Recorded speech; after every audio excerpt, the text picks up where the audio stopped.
Саламатсыздар ма? Қалайсыздар? Бүгін сіздерге керемет, өте дәмді, тез дайын болатын тюльпан түріндегі самсаның жасалу жолын көрсететін боламын. Ең алдымен менің каналыма тіркеліңіздер, ұнаса лайк басыңыздар, және де пікір қалдырып кетіңіздер. Қоңыраушаны баса кетуді ұмытпаңыздар. Сіздердің әрбір қолдауларыңыз мен үшін маңызды. Бұл самсаның жасалу барысын видеоны соңына дейін көру арқылы біле аласыздар. Самсаны дайындау үшін бізге ұн қажет болады, тұз, сары май, қаймақ және де жұмыртқа қажет болады. Ең алдымен сары майымызды теркадан өткізіп аламыз.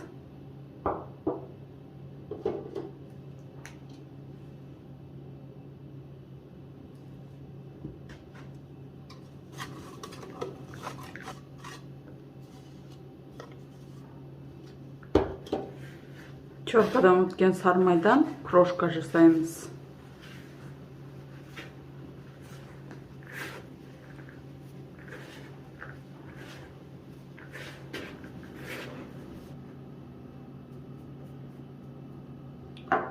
Тұзымызды қосамыз. Жұмыртқаны қосамыз. Және де қаймақты саламыз.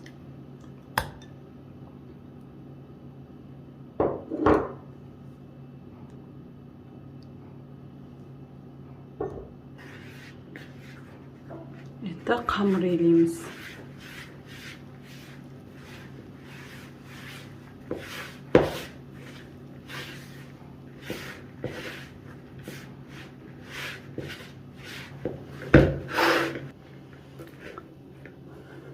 Қамырымыз дайын болды. Енді 15-20 минутқа тындыруға қоямыз. Осы аралықта біз начинкасын дайындайтын боламыз. Начинкасын өз қалауларыңыз бойынша жасасаңыздар болады. Мен фаршпен жасайын деп тұрмын.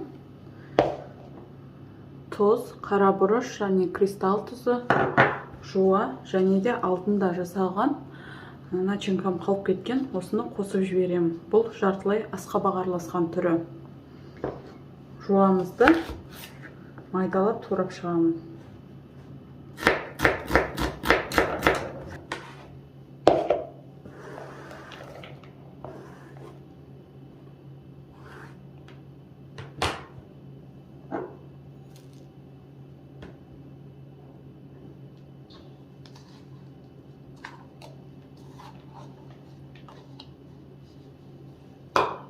Жақсылап араластырып шығамыз.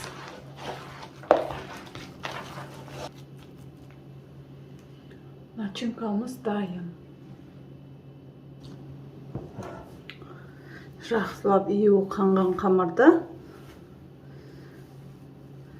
әбден формаға келтіріп аламыз. Осылай өзіміздің кесуімізге ыңғайландырып.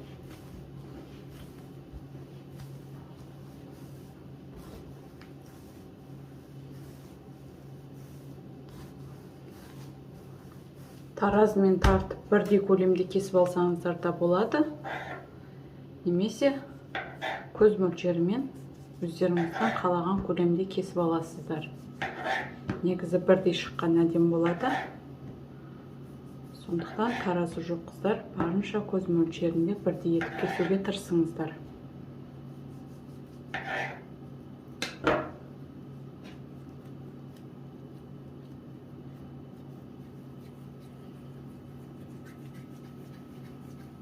Осындай етіп барлығын шарик жасап шығамыз.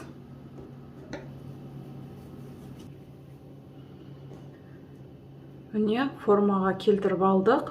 Енді жайып бастайтын боламын.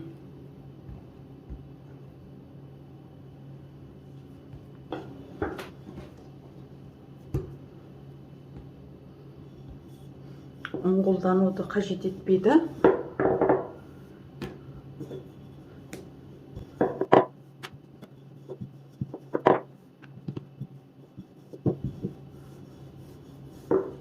Домалақ етіп жайып аламыз. Және де пышақпен ортасынан осылай кесеміз.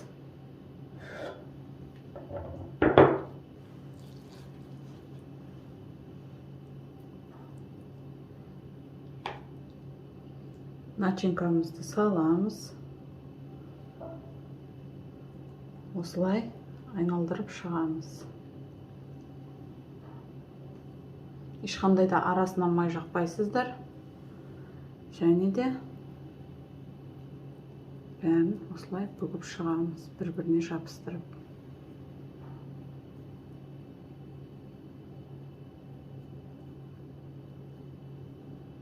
Асты бекітілген мықтылап.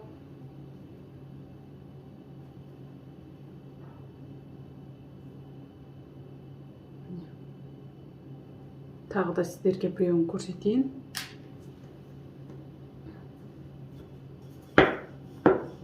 Қамыр сондай өте әдемі, нәзік. Жегенде де ауызда ериді. Дәл бұлай тұрпан түрінде істемесеңіздер де басқа формада жасасаңыздар болады. Арасына ешқандай май жақпай, осы песочный тестаның өзін күштетіп, басқа да самсалар жасауға болады. Ортасынан кесіп аламыз.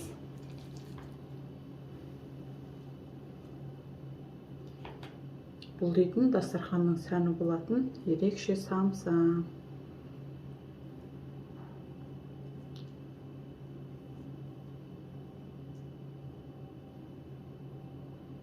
Начинканың ішіне қарай итеріп тұрып, мыналарын бекітеміз осылай.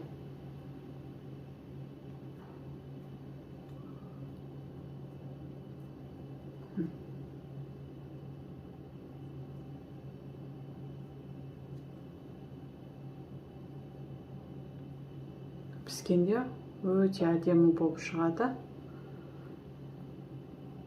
Сондықтан жасап көруге кеңес беремін. Осылай барлығын бүгіп кете беретін боламыз.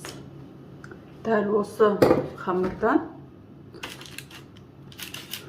осылай гүл формасында және де үшбұрыш түрінде, өрілген түрінде, турецкий түрінде және де осылай формада жасасаңыздар болады. Бұл формалардың барлығы менің алдыңғы видеоларында бар. Қарасаңыздар болады. Әртүрлі жасауға да болады. Енді бетіне жұмыртқа жағып, қызып тұрған пеште пісіріп алатын боламыз.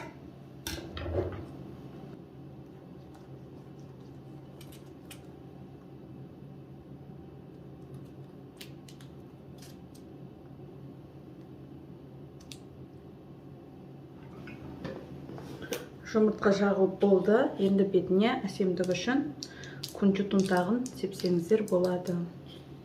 Енді қызып тұрған 180 градуста 30-35 минут аралығында пісіріп аламыз. Самса дайын болды. Өте әдемі болыпты. Иісі дейтін енді күшті болып тұр. Қараңыздар, өте ыстық.